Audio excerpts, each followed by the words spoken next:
that rear end off. It's pretty simple. You can see all the bolts. So I just got 4 different things, so that's how I label it. Keeps it simple. 2 for the license plate, which were here and here, right behind the plate. We got fascia. So there's, what is it?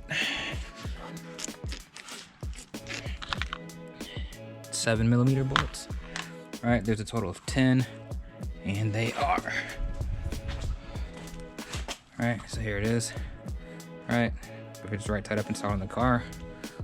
1, 2, 3, 4, 5. On the other side, same thing. 1, 2, 3, 4, 5. All right, so that's the 10 bolts for that. Then above the exhaust. All right, so you have the exhaust right here. Another 2. And then behind the reflectors. So behind the reflectors, you'll see that there are 2 screw holes. Where's that at? Here.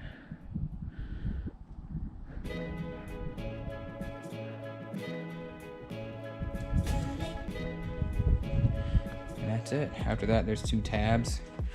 You can see they slide. The main one you have to get is this one. It's a locking one. The outside one on each side.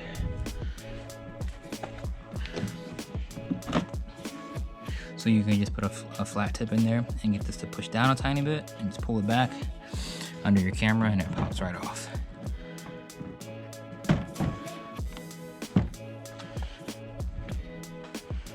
Oh yeah, these are the reflector ones right here. All right, and that's it for removing that.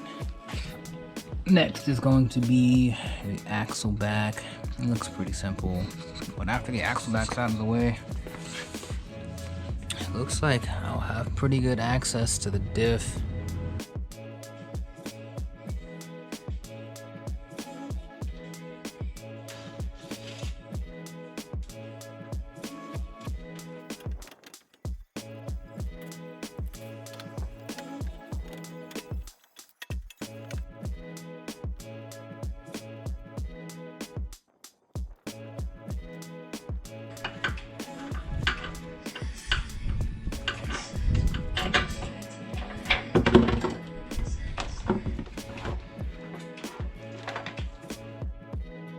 Alright, so the wheel's off, and if you look on the nut right there, you can see that it is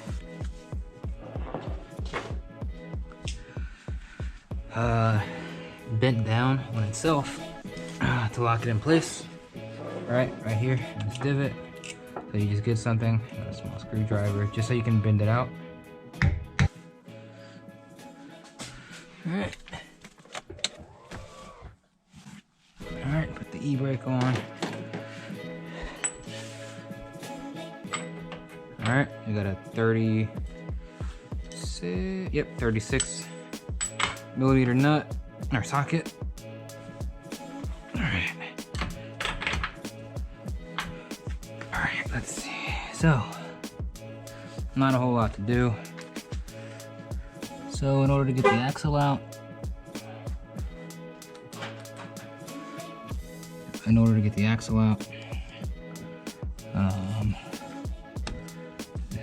I'm gonna undo this bolt here, 2 shock bolts, the 4 upper control arm bolts right here, 2 here, 2 there. You gotta take this one out. I mean, you don't have to, but to get better access to it, it makes things easier. The 2 caliper bolts right here, and then this one as well, so you can just pull the caliper off as well. And then you'll see down there inside there's a small little 10 millimeter. That's just so the lines are loose, because once you are able to drop the suspension down, you don't want those lines to be pulled tight. So just a safe precaution. And the sway bar and links, right? This one does have to be held in place, so you get an Allen key, put it inside, and then you put the wrench on top. It's an 18. wrench that you need. And yep, that should be it. Alright, so the first thing you're going to want to do is put a jack underneath the suspension so that when you start taking stuff off, it doesn't just drop on you or start to sag and then it's impossible to take the bolts out. Alright, so what we're going to do is the sway bar end link, because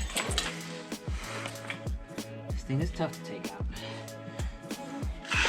when it's already sagging a little bit. So you have an 18 mil wrench. I like to use a box wrench. Just break it loose. I already did.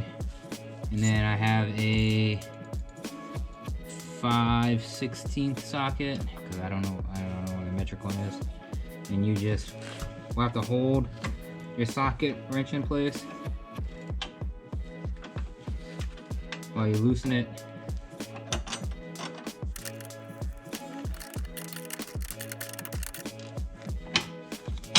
Alright, so that's out. Nice and easy.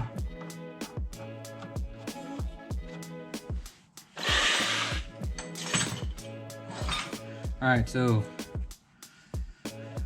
far we broke the torque on the axle nut. We took off the nut for the sway bar end link.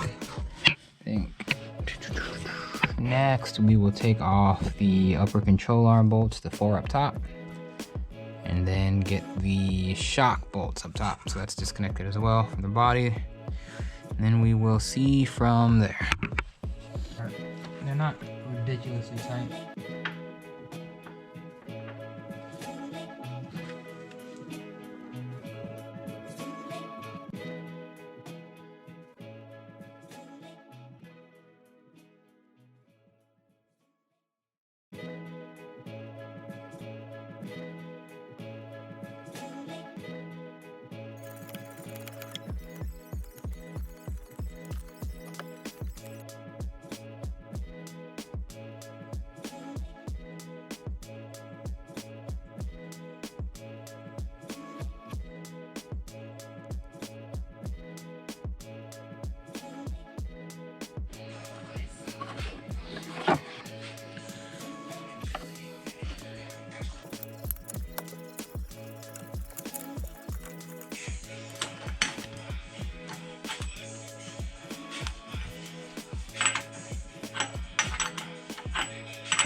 Alright, so getting the diff out, I just used a angled pry bar. And what you want to do is just, so this is going to be where the diff is. So you just got to get the pry bar on the edge and just pry it. Just find a point of leverage.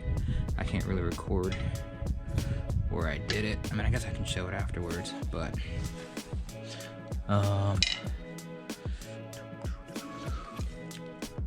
see, so if you imagine, this is a new diff, but if you imagine it's just pried in there like that, so you can just get it and find something, a part on the body to leverage it on, and you can just pry it and it'll pop out. It gets it out pop, and then you can just pull it out. I'll see if I can get the passenger side recorded. So you can see, all right, this is what the diff looks like connected in the car.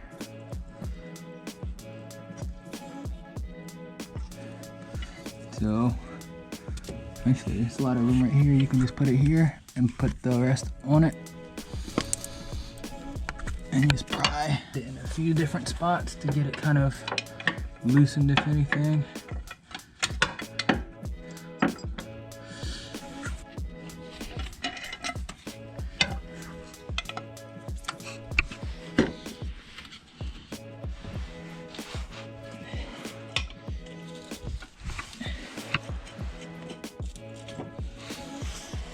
One eternity later. There we go. I did it with one hand, kind of holding it, but you can see I just got it up here, braced it on the diff itself, and just pushed, and it pries just like this.